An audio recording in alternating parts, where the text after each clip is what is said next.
on this deal. Like Matt said, we were going to get it for $190, ended up buying it for $205. We made this deal pretty simple for us because it was pretty much a wholesale deal. So for those of you that might be like, what the heck is a wholesale deal? Very simply, we're buying it cash, we're closing on it, and then we're going to put very minimal into it. Literally, we're putting in some paint, we're fixing some cabinets, we're fixing some fixtures, and just making sure everything in the property works, getting in new appliances. So very minimal. I wouldn't really even consider this a rehab because it's literally the basics just to get it presentable, smelling nice and new and clean. So then we can go and list it on the market. So we bought it for $205. We assigned it to ourselves for $220. Why do we assign it to ourselves? So the reason that we do that, Matt, is there's different companies that we own. And so one of our companies is our wholesaling business, which is our direct to seller. Our wholesaling business, American Home Offers, is what we use to market for properties. You know, as deals are coming in on this acquisition conveyor belt through American Home Offers, we look at that for potential buy and holds that we can rent out or turn into Airbnbs, or we look at it as, hey, this could be a good fix and flip. So we see these properties coming down the pipeline on this conveyor belt. We say, let's take this at $205 and let's assign it to our fix and flip entity. And that's essentially what we did, is we assigned it to ourselves for $220. So our conveyor belt acquisition company, American Home Offers, makes a $15,000 assignment fee.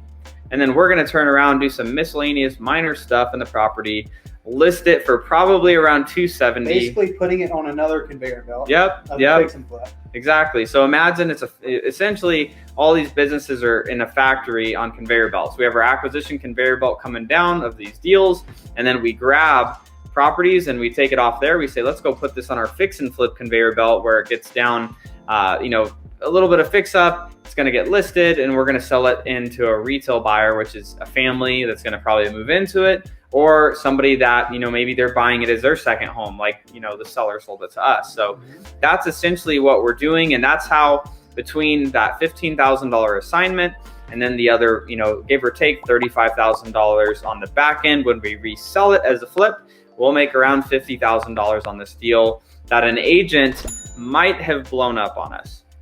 Right. So 50 grand, this is also just a testament to being able to do fix and flips, right? And start really working this on your business. So if you're only a wholesaling business, you're in the wrong game, right? You need to be able to look at different options. If you're only a wholesale business, great. That's how you get started. You start getting some cash, right? Nothing wrong with that, but you need, as soon as it makes sense, or you can, either you need to find someone you can partner with on flips.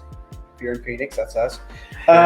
Or you start getting access to some cash and then obviously the challenge with that is you got to get a team together, someone to manage the construction. There's a lot of things that happen, but it's so advantageous because when you figure those things out, you'll look at opportunities like, hey, do we want to wholesale this? Great.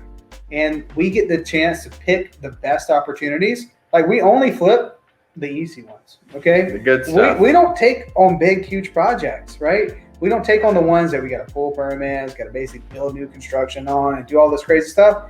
Easy ones, right? But it gives us the opportunity to maximize our profits of, okay, we'll sell all the really tough ones or the ones that we don't want, and the good ones we'll keep in-house, and then we are able to pay ourselves basically twice on a deal. 100%. So I just wanted to answer this quick question from Hung here, which is, what defines an easy flip for you guys? For us, it's cosmetic remodels. So every state's going to be different. Some states are more challenging where you literally have to pull a permit to change a window or do anything really. So for us, it's anything that we can do that's a cosmetic remodel. We're not adding square footage. We're not, changing the whole floor plan around and doing all, a bunch of crazy stuff. So we like to do the flips where if we can just make it look prettier everywhere in the house and on the outside of the house, that's the type of stuff we like to do. We don't like to build stuff out, that's pretty much it. Unless it makes a lot of sense. Unless it's just stupid. Add a bathroom. Yes. Like we did on Kershaw. Yeah. Like adding a bathroom there just made a bunch of sense. Like we're able to make basically a master suite by adding a bathroom. And then we blew out one of the walls that were separating the living room and kitchen just to open it up. Mm-hmm. But it wasn't like we had to go add a beam and, do all this crazy stuff. But I mean, all we did was basically replumb and turned the laundry room into another bath, into a bathroom. So like that kind of stuff we'll do as long as it makes a ton of sense. For like the deal, a ridiculous amount of, you know, that's a great value add. But yeah, you'll never like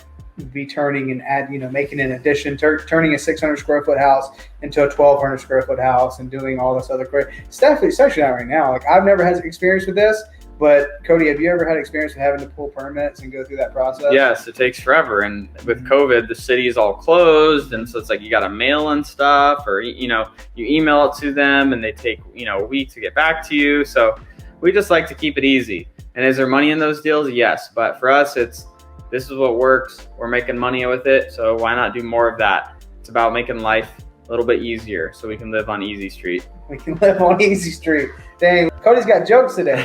He's got jokes on a Monday. I love it.